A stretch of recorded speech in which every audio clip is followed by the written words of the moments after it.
நிறைய struggles face பண்ணியிருக்கேன். Like ரொம்ப நாள் கழிச்சு ரீஸ்டார்ட் பண்ணனால பிக்கப் பண்ண இதாக இருந்தது. பட் ஒரு நாளைக்கு நான் 10 to 12 ஹவர்ஸ் படிச்சிருக்கேன் பிவியில் இருந்தனால மட்டுமே. அங்கே தங்கி படித்தனால தான் என்னால் இது வந்து கிளியர் பண்ணியிருக்க முடியுது.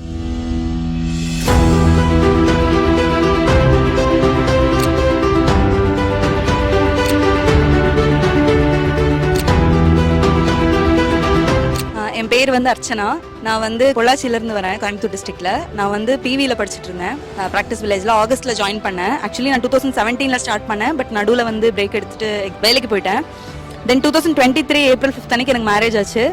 அதுக்கப்புறம் வந்து ஆகஸ்ட்டில் பிவி ஜாயின் பண்ணேன். கிட்டத்தட்ட நான் வந்து 6 மந்த்ஸாக அங்கேயே இருந்து படித்தேன். ஸோ ஐபிபிஎஸ் பிஓ கிளியர் பண்ணியிருக்கேன் கனரா பேங்க்ல.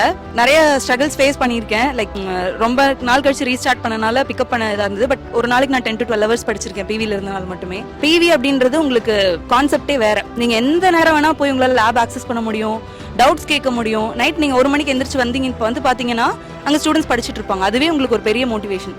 ஏன்னா நம்மளை சுற்றி நம்மளோட லைக் மைண்டட் ஆஸ்பிரன்ஸ் வந்து இருக்கிறதே வந்து ஒரு பெரிய மோட்டிவேஷன். ஸோ அது இல்லாமல் வந்து பார்த்தீங்கன்னா அங்கே தங்கி படித்தனால தான் என்னால் இது வந்து கிளியர் பண்ணியிருக்க முடியுது. அதே மாதிரி மென்டார் சப்போர்ட்டு. நமக்கு என்ன டிஃபிகல்ட்டிஸ், எனக்கு இது வரல, எனக்கு இது புரியல அப்படின்னு சொன்னாலும் அவங்க உட்காந்து சொல்லி கொடுப்பாங்க. அதே மாதிரி இன்டர்வியூ கிளியர் பண்ணதுக்கு காரணம் வந்து பார்த்தீங்கன்னா ஆப்வியஸ்லி வந்து நாங்கள் கிளியர் பண்ணவங்கலாம் ஒரு பேனல் மெம்பர்ஸ் மாதிரி உட்காந்து மாற்றி நாங்கள் டிஸ்கஸ் பண்ணிக்குவோம். அதனால் மட்டும்தான் நீங்கள் டிஸ்கஷன் மூலிமா தான் உங்கள் நாலேஜ் இன்க்ரீஸ் பண்ணிக்க முடியும். அது வந்து இந்த மாதிரி ஒரு என்விரான்மெண்ட்டில் இருந்தால் மட்டும்தான் முடியும். கண்டிப்பாக ப்ராக்டிஸ் வில்லேஜுக்கு வந்தீங்கன்னா நீங்கள் நல்லா கரெக்டாக எஃபர்ட் போட்டிங்கன்னா கண்டிப்பாக நீங்களும் அடுத்த வருஷம் இந்த இடத்துல நிற்கலாம். அண்ட் அப்கமிங் ஸ்டூடெண்ட்ஸ்க்கு நான் என்ன சொல்வேன்னா, ப்ரிலிம்ஸ்க்கு வந்துட்டு நிறைய மார்க் டெஸ்ட் போடுங்க. நான் வந்து ஒரு நாளில் 6 to 7 மார்க் டெஸ்ட் போட்ட டேஸ்லாம் இருக்குது. ஸோ அந்த வெறியா நம்ம வந்து அந்த ஃபயரை வந்து நம்ம விட்டுறக்கூடாது, வெறியா படிச்சுட்டே இருக்கணும். மெயின்ஸ்க்கு வந்து பார்த்தீங்கன்னா சிஏ வந்துட்டு கவர் பண்ண ட்ரை பண்ணுங்கள். எவ்வளோ முடியுதோ அவ்வளோ கவர் பண்ணுங்கள்.